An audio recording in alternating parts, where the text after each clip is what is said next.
and welcome to CIO News. I am Khushbu, Soni, host for the broadcast and chief editor at CIO News. This is our exclusive fireside chat series powered by Sophos on the topic of managed detection and response. It is a recorded session and will be available on our website, that is cionews.co.in, and our CIO News LinkedIn handle. It is my pleasure to invite Kalpesh Doshi once again on the CIO News episode. Kalpesh Doshi is the Chief Information Security Officer at FIS Global. Kalpesh has over two decades of extensive experience in designing and delivering effective corporate information security and business continuity programs mapped to global compliance standards, and defining and evolving the direction of the cyber services to ensure delivery of security solutions and enabling their adoption across product and application landscape. He's been a cybersecurity transformation leader, and he's been working with he's worked with a lot of brands in the past, leveraging a strong background and formulating the overall approach to organizations' technology direction. Kalpesh, it is an absolute pleasure to have you once again on this platform. We're really looking forward to get your thoughts. Thanks, Khushbu, for a great introduction, and similar and likewise, looking forward to interaction today. It's always a pleasure to be part of the CI News platform. Awesome. We also have Ashish, the cybersecurity strategist and sales director at Sophos, India. Ashish has been a result-oriented cybersecurity sales leader for over 25 years, and he's worked with several brands such as HCL Technologies, Microland, Nevis Networks. Ashish, thank you for joining us today, and really looking forward, for you to moderate our today's discussion with Kalpesh. Thank you very much for the introduction, Khushbu.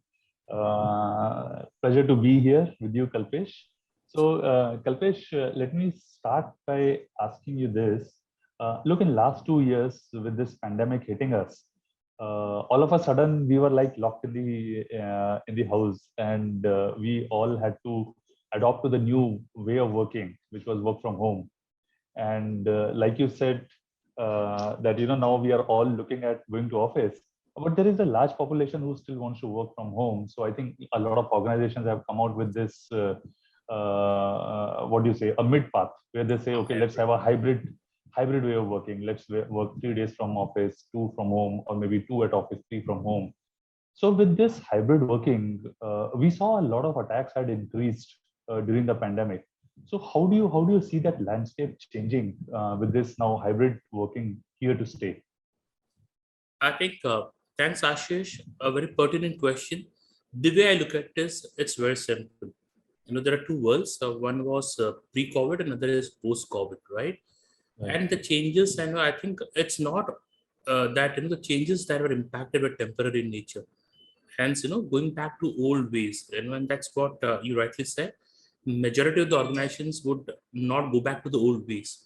They're going to adopt a different approach, and the reasons are many, right? There were limiting factors in the past. There was a lot of resistance and hesitancy.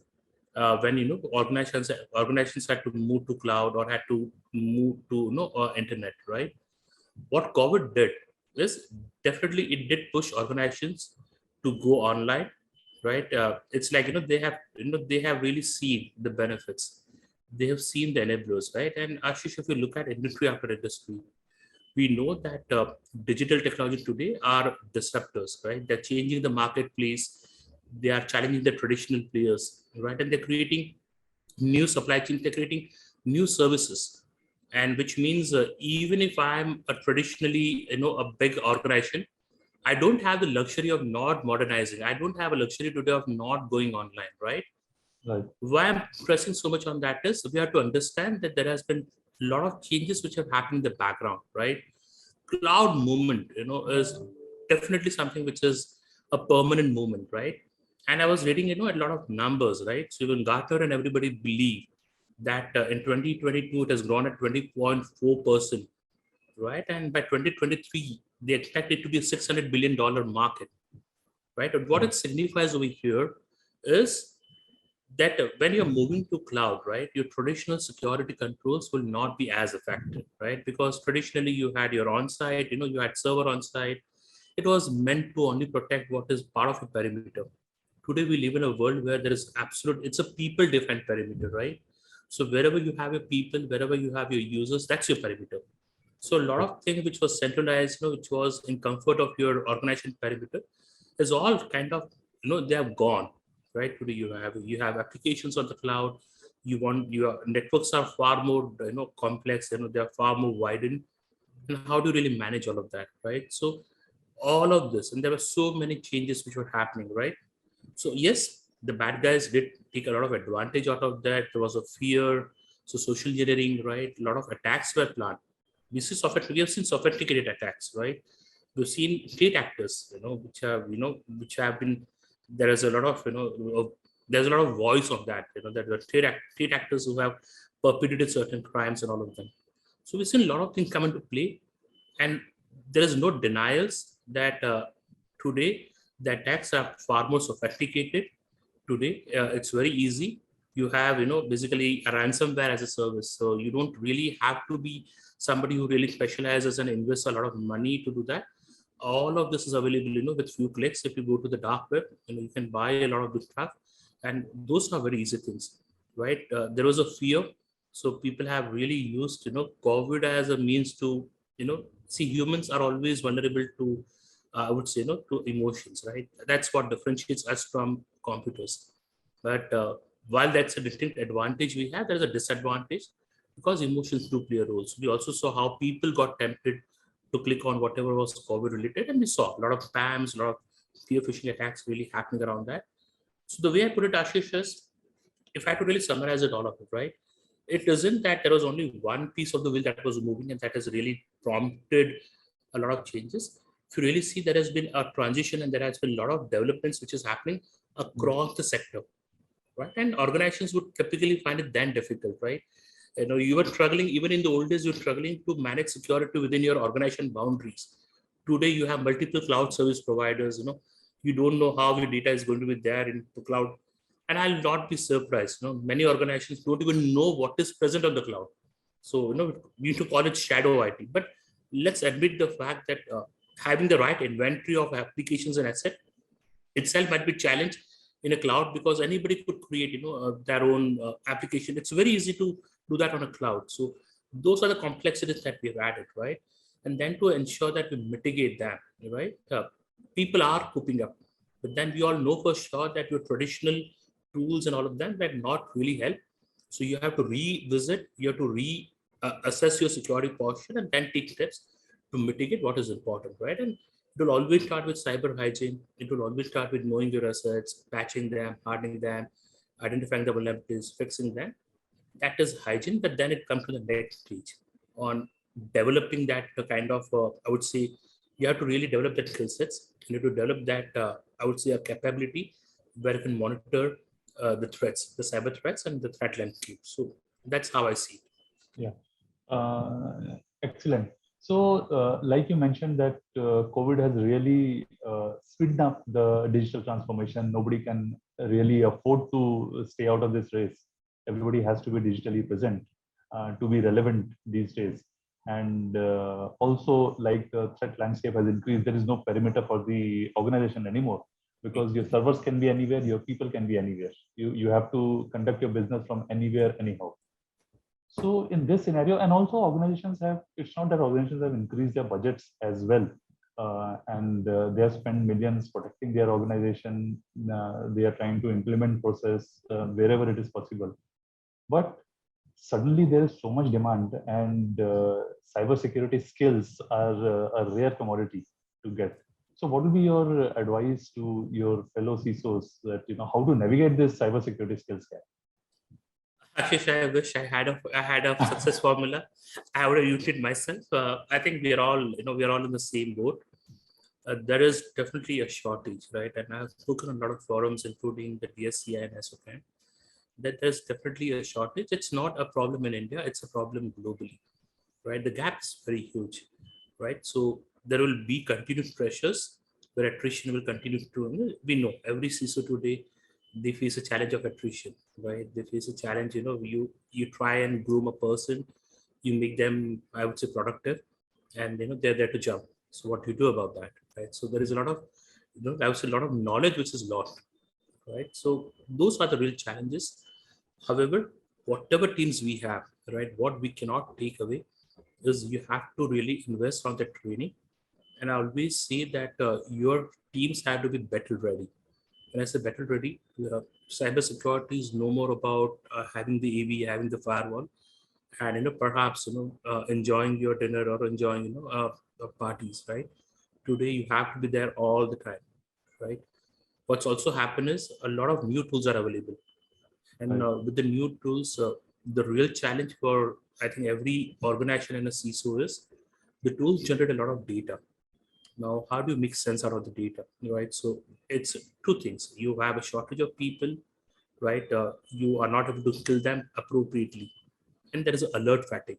And alert fatigue is something where I've seen even large organizations, even if they have the budgets, if you ask them, right, realistically, what is the value that you have got out of the investment that, let's say, you have made in a tool which promised you that you deploy this tool and everything is taken care of it, and you go back and check what has it really, just let's tick the box, what have you really achieved, you'd be shocked and surprised that they're not able to unleash the potentials. So we can't change the market. The demand shortage is here to stay. And I definitely believe that's where there is a growing, I would say there is a growing market for MSPs. Right, we call it MSPs, we call it MDRs, we can keep on changing the names, right? But yes, the market for MSPs are going to be important. And we've seen that even large players, small players, everyone is trying to, kind of get into the game, trying to ensure that, they have kind of, they create those processes, they create that knowledge, I would say, knowledge islands, and they make sure that they're able to deliver uninterrupted services to the clients. I do believe that will kind of take away pressure in terms of the marketplace, because let's say, if 10 people had to hire, you know, uh, for their needs, it's going to be difficult. But if three of the vendors are going to manage it, that makes it a little easy in terms of easing down the demand supply gap, right?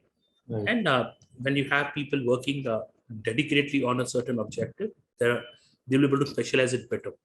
And we're seeing today there are a lot of organizations who specialize on XYZ, right? MDR, right? We're seeing that as a very fast evolution, right? And we are seeing that the market for MDR continues to increase. I was just reading somewhere, and I think it was, I don't remember the place, but it just said that, I'll give you a number. I had captured that somewhere. It was report and data, right? That the market is expected to reach to 4.6 billion by 2026. Now, one more surprising fact is APAC. US is always there. APAC as region is expected to be growing at almost at 26.9%. So it says, that Europe has matured, US has matured. The next growth wave that's going to drive a lot of revenues in India is going to come from APAC. So if you really look at that, I think that's already a trend we are seeing, and we are already seeing adoption of MSP and MDR for managing your security. So, like you said, it is good to have your own resources, people who you can retain for strategic purposes, and there are mundane jobs. Like you said, you have to look at a lot of alerts and find that needle from the haystack that really makes sense. You don't really want to miss it because of alert fatigue. So, like you said, there is a case for outsourcing, and I think a lot of stuff which can easily be outsourced. One should evaluate good vendors, a good strategic fit within organizations, and definitely outsource. So I have one more question for you. Typically, there have been certain MSPs, who provide managed security services based on a SIEM tool, and now there is a lot of orchestration and workflow automation around it. And then there are new age vendors who provide MDR, where they are actively searching, doing threat hunting in your network. And there, like in SIEM, first an alert goes to your system, and then it is passed, it is normalized, and then a critical one is alerted, and then agent has to look into it. Vis-a-vis, where here the endpoint or the server itself is creating, or the network itself is creating the alert, and immediately that is going to the attention of a analyst who's able to work on it immediately. So what is your opinion on these two contrasting technologies? I really believe, end of the day, there is no technology, it's like I go to buy a car, right? And if you make me, if you ask me, should I buy, let's say, a Mercedes or a Ferrari, right? A choice would be very individual and it will be your needs, right? Very similar over here. When I say that, Ashish, it's because you have to see the journey of your organization, right? And you have to really see what is it that you're going to drive, what is your current security posture and what you're going to achieve out of it, right? Typically, when you talk about MSP, right, and when MDR is a little different, it's all in terms of what gets packaged as a service, right?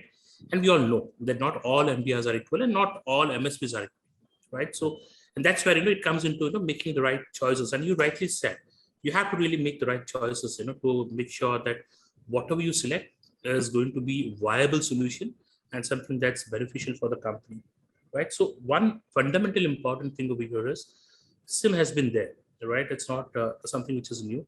MSPs have been there, right? It's nothing new, right? But there are definitely some limitations in about how it integrates with, let's say, your network, your endpoints, right? How does it integrate with your cloud instances? What MDR brings into the play is definitely that advantage that MDR seamlessly integrates today with a lot of, be it your network, be it your endpoints, right? Or be it, let's say, any of, your cloud instances, right? Right. A lot of MDRs today are kind of leveraging on the XDR solution, right? And we always, that's a hot debate, right? Will XDR replace SIM? And majority believe it will, right? So if you really look at it from that perspective, if you believe in that school of thoughts, right? You then believe that MDR is a way forward for you. There are people who believe that SIM is here to stay, and for them, they have to really make the right choices. What is important is, again, when you select a partner, right, it will be the underlying technology that they're going to use, right? I've seen MDRs with EDRs, and which are not that effective, right? So you have to make sure it's like, when you go for the cars, right, there are a lot of customization which are there, right? So your car would be costing you 100 rupees, but with all the customization that you add up, it's going to cost you 1,000 rupees, right? So, and that's how the market really works.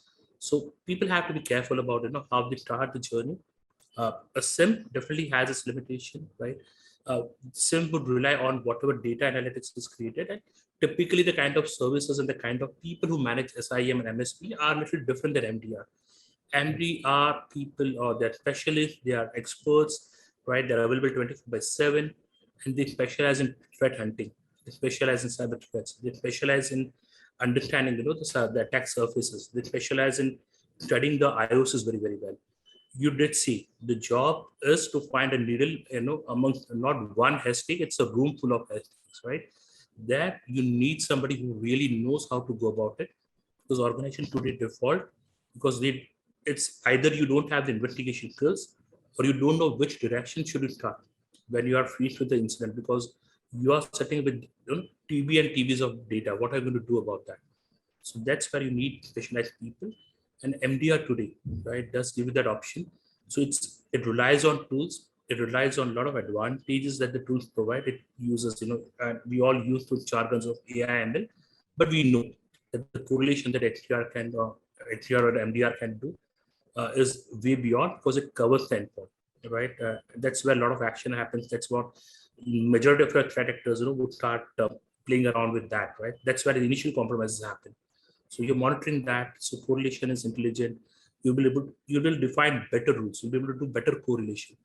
And when that data, that telemetry goes to people who have right understanding and they're specialists and they're experts, that makes a huge difference, Ashish, because that it's more about efficiency. So let's say everybody has 10 hours or 12 hours or 24 hours. Assume everybody works for 24 hours a day, but then those people will achieve way more in that 24 hours than a normal staff.